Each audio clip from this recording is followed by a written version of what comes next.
Happy birthday to Bleed American. Yeah. Wow. I know. That was the first album that you guys kind of went rogue and did it all on your own, right? Yeah, we recorded Bleed American, financing it ourselves, and not really knowing what was going to happen. Yeah. No management, no label, no. I think we had a booking agent. We had someone helping us out with gigs. Yeah, we did actually. But yeah, just kind of just did it. Was it scary? No. No, I mean. There were no pickles involved, so you were fine. Yeah. Pickles were banned from the sessions.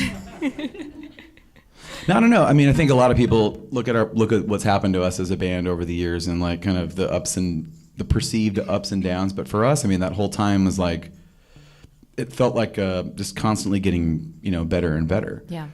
The business side of things was just always happening in the background. And like for us, we made. I mean, I guess we could have just not made a record and just pocketed all the money that we were making on tour, but like our we wouldn't have been able to continue to do that. So we just kind of I don't know. From our perspective, I guess I'm just rambling now, but from our perspective, it was like we would play a gig and maybe we'd be opening up for somebody, but the next time we'd come through town, we'd have like either a bigger show or we'd be opening up for a different, bigger band. And everything was just kind of going like this, so it didn't feel scary at all to say, like, we're just going to make our own album. Mm-hmm. But we're going to do it for real, and we're going to spend kind of a lot of money. But you paid for it yourself, and I read that you all took day jobs at this time? Yeah, it wasn't until I think the Bleed American came out that we made it like our music, our main thing.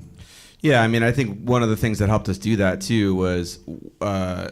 we had made the previous 2 records with a guy named Mark Trombino, and he basically agreed, like, hey, I'll make this record for free, and we'll figure it out later, like however you're going to pay us, because we weren't on a label or anything like that. So that really gave us all we really had to pay for was like studio time, and even though that was pricey for us back then, it was like. We wouldn't have been able to do it at all had he not like been willing to just sort of, hey, I'll roll the dice with you a little bit and we'll see where this leads. And the cool thing is that it worked out great for everyone involved, because it was like we had no idea what it would become, but it's sort of that collective effort of just putting, because like Jim said, we could have just sort of hung out at home and had fun with that money, but we didn't. We saved it, and that's kind of why we needed jobs, because we didn't have. It wasn't like we were paying It wasn't like we were paying our expenses with what we were making, because we wanted to save that money to, for studio costs and stuff like that. It's smart. I am curious though what everyone's jobs was at that time. I think we all had like a bunch of different jobs. The kinds of jobs that you could leave for months on end and come back and then still have a job. Yeah. And those jobs usually aren't very cool. All right, that's all I'm going to get, I guess. I was working retail at like an art supply shop. Okay. And I had like all the SKU numbers memorized, so it was like there was always a high turnover rate there, and I knew everything, so it was just like, oh, okay, well, how are you again? Okay. I just did various delivery jobs, like I delivered for a printing company and then a car dealership and all that kind of stuff. Tom and I, we both worked through a temporary agency, and so you name it, all sorts of stuff.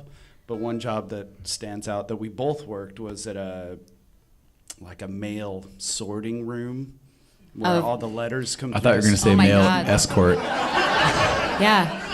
Mel S. That'd be so awesome. The temp agency sends you to an escort gig. That sounds way cooler. It's flexible hours, man. Flexible hours.